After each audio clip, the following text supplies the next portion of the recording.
चलिए वकील साहब बताइए जरा आज क्या क्या हुआ है, आप लोग दिल्ली पहुंचे। पहले सभी को नमो बुद्धाय। हमारे देश के सभी जो बुद्धिस्ट हैं और पूरे वर्ल्ड के जो बुद्धिस्ट हैं उन सभी को जो है आज का हम एक जो स्टेटस है सुप्रीम कोर्ट का वो बताना चाहेंगे। और आज जो हुआ है तो हमने एक बहुत सुंदर अमेंडमेंट एप्लीकेशन कोर्ट के सामने दर्ज की है, लगभग 96 पेजेस की है। और उस अमेंडमेंट एप्लीकेशन में हमने कुछ प्रेयर क्लॉजेज जो है ऐड किए हैं, कुछ फैक्ट्स नए ऐड किए हैं, कुछ ग्राउंड्स ऐड किए हैं, कुछ डॉक्यूमेंट्स, कुछ एनेक्सर जो है नए हमने ऐड किए हैं, ताकि हमारी जो 2012 की जो पिटीशन है जो भंते सुरेश देसाई जी ने दाखिल की थी तो उसमें और जान आ सके, उसमें और प्राण आ सके, उसमें फोर्स आ सके। और उसमें जो है जो पॉइंट्स हमने जो रेज किए हैं तो वो बहुत ही अकाट्य है, यानी उसको क्रॉस करने योग्य जो है। कितने भी जो है बड़े से बड़े हमारी जो प्रतिद्वंदी हो, रिस्पोंडेंट्स हो, वो आ जाए और मिलकर जो है वो कोशिश भी करे तो मुझे लगता है कि वो पॉइंट जो है वो जीतने वाले हैं। और वो जो पॉइंट्स है वो है भगवान बुद्ध की देशना पर है और संविधान पर है, और साथ ही साथ जो है जो ऐतिहासिक रेफरेंसेस है, जो बहुत सारे बुक्स है और बहुत सारे जो पुराण है, उपनिषद है, वेद है, और जो उनकी जो कंसेप्ट है कि भगवान बुद्ध विष्णु के 90 अवतार हैं, उन सब का वो खंडन होता है। उस संदर्भ में डॉक्टर बाबा साहब अम्बेडकर ने क्या कहा 22 प्रतिज्ञा में, ये भी हमने कोट किया है। और विशेष रूप से जो बड़े बड़े स्पिरिचुअल जो लीडर्स हैं और जो बहुत बड़े जो हिंदू धर्म के जो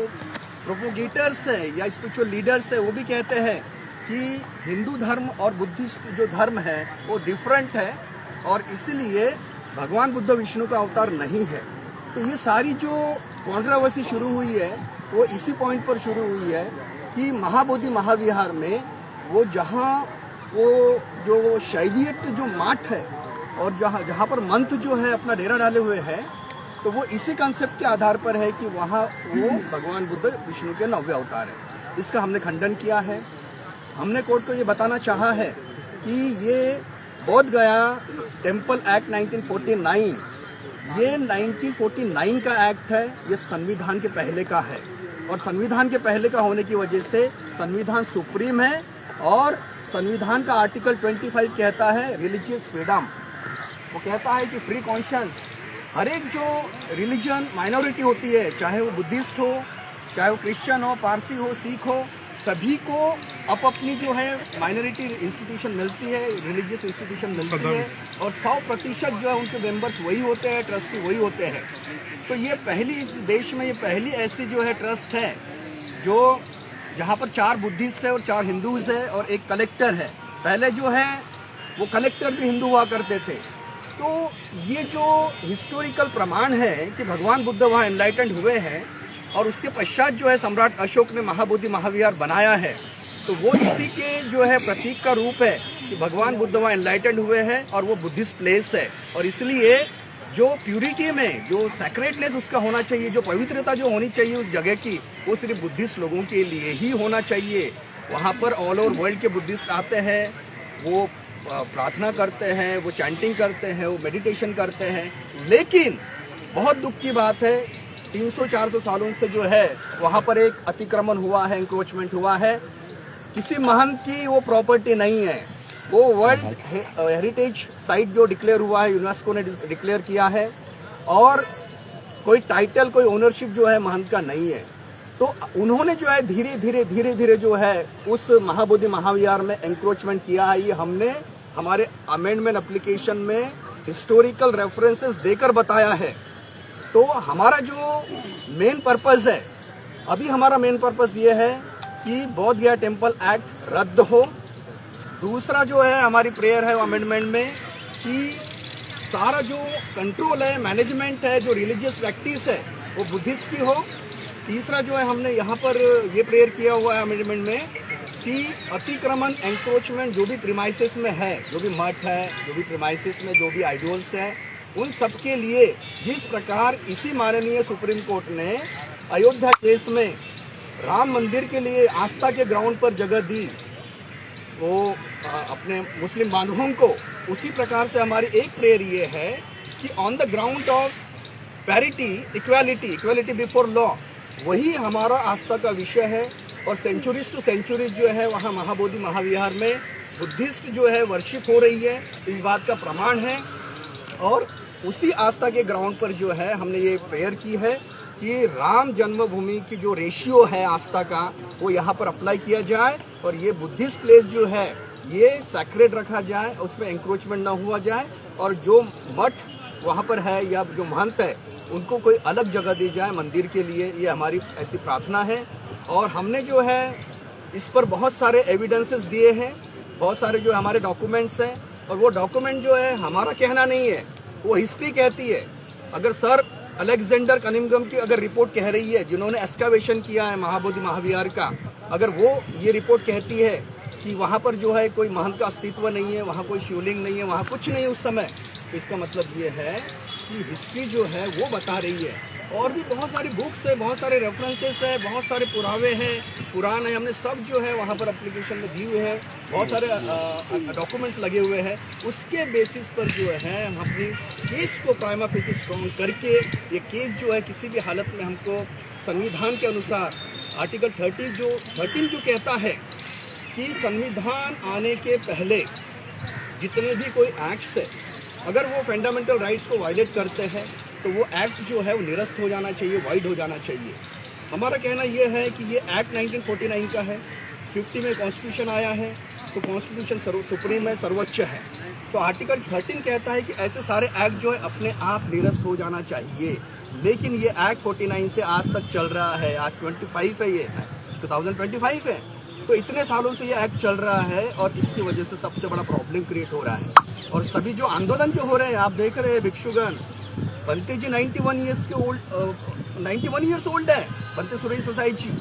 तो इनकी बहुत बड़ी टीम जो है पूरे भारत देश से है और साउथ ईस्ट कंट्रीज से है, ये सब फाइट कर रहे हैं। 2012 से जो है बनते जी ने पिटीशन डाली हुई है, तब से जो है वो फाइट कर रहे हैं और आज भी इनके आप देखिए एज 91,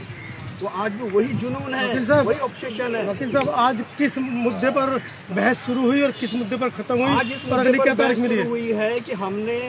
जो 2012 की जो पिटीशन थी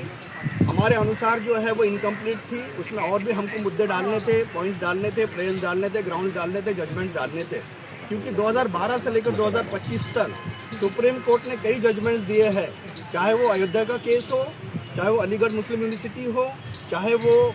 यंग क्रिश्चियन एसोसिएशन हो, सबरीमाला हो, चाहे वो बोहरा कम्युनिटी हो, बहुत सारे आए हुए हैं। हम जो है सुप्रीम कोर्ट को ये जो है कन्विंस करना चाहेंगे कि उसी आधार पर जो है इस केस का भी निर्णय लगे। तो हमारी वो जो है अमेंडमेंट एप्लीकेशन कोर्ट ने अलाउ कर दी है। क्या कोर्ट का ध्यान इस ओर अंकित किया गया है कि एक्ट तो है, 1949 एक्ट तो है, लेकिन आज तक भी संविधान के अंदर नहीं है? जी हाँ, आज तक जो है संविधान के कॉन्स्टिट्यूशन में नहीं है जी। क्या कोर्ट का ध्यान इस ओर अंकित किया गया है? जी हाँ, कोर्ट को जो है ये बताया गया है, महंत साहब के वकील वहाँ आए, ये बात बताना मैं ज़रूरी समझ रहा हूँ कि 2012 में पिटीशन हमारी हुई है और 2025 में पहली बार जो है महंत साहब के वकील आया और उन्होंने ये कहा कि 400-300 सालों से जो है हम यहाँ पर अपना जो वर्चस्व किए हुए हैं, धंधा कर रहे हैं, तो इसको जो है धंधा कर रहे हैं, हमें पार्टी बनाए बिना जो है ये कैसे ये कर सकते हैं, हमारा इंटरेस्ट जो है वायलेट होगा। तो ऑनरेबल जज ने उनको ये कहा कि अभी तक आप सोए थे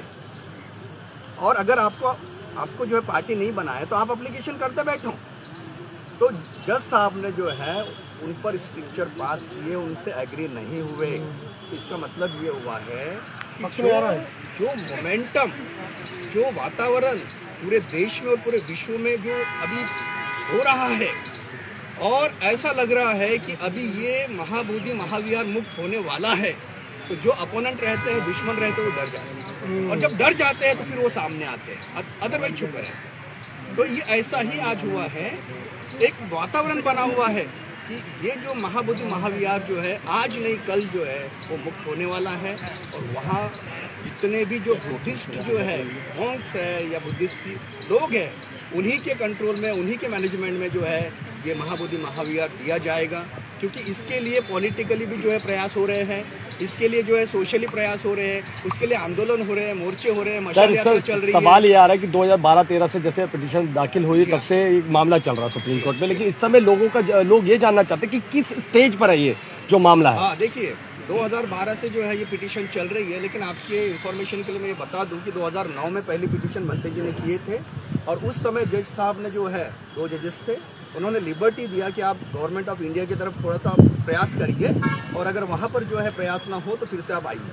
तो इन्होंने प्रयास किए पॉलिटिकली वगैरह, जो है बहुत प्रयास करने के बावजूद भी जो है गवर्नमेंट ने कुछ ऐसा इम्प्लीमेंटेशन नहीं किया एक्टिवली, तो इसलिए 2012 में फिर से पिटीशन की। 2012 में जो है से लेकर अभी तक समय समय पर सुप्रीम कोर्ट ने ऑर्डर इसमें पास किए हुए हैं, और फाइनल हियरिंग के लिए पास किए हुए हैं। आपको बता दूं मैं 2 बार, एक बार 2013 में फाइनल हियरिंग के लिए पास किए, एक बार 2018 में पास किए हुए हैं, और एक बार 2024-25 में पास किए हुए हैं, जून 25 में भी पास हुआ है। तो इस तरह से जो है इस केस का निर्णय जो है सुप्रीम कोर्ट को भी लगता है कि लगना चाहिए, और ये कंट्रोवर्सी जो है रिजॉल्व हो जानी चाहिए। अब जैसे मैं वही पूछ रहा हूँ कि आज किस स्टेज पे था ये जो केस है ये अभी प्रोसेस में आई हुई है, फाइनल स्टेज की तरफ जा रही है। तो जब तक कि सारी प्लीडिंग्स कंप्लीट नहीं होती, सारे जो डॉक्यूमेंट जो है, जो मिसलेनियस एप्लीकेशन है वो अलाउ नहीं होती, तो एक कोर्ट को जो है रेडी केस चाहिए फाइनल हियरिंग के लिए। तो अभी हमारी जो एप्लीकेशन थी अमेंडमेंट की वो अलाउ हो गई है, उस पर जो है रिप्लाई फाइल करेंगे, जो भी फाइल करना है, इसके बाद आर्गूमेंट होंगे, फाइनल आर्गूमेंट्स होंगे। यानी कि आपका कहना है कि अगली तारीख पे आर्गुमेंट्स होंगे? जी हाँ, ऐसे हम अपेक्षा करते हैं, लेकिन सुप्रीम कोर्ट को हम प्रिडिक्ट नहीं कर सकते। देखिए, ये हमारी मंशा है, हर डेट में हमको लगता है, देशवासियों को लगता है कि आज डिसीजन हो जाएगा, रिजल्ट हो जाएगा, लेकिन किसी न किसी टेक्निकल पॉइंट की वजह से वो एडजन हो जाती है। तो फिलहाल फिलहाल जो है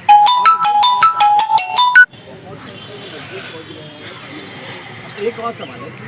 लोगों को लगता है कि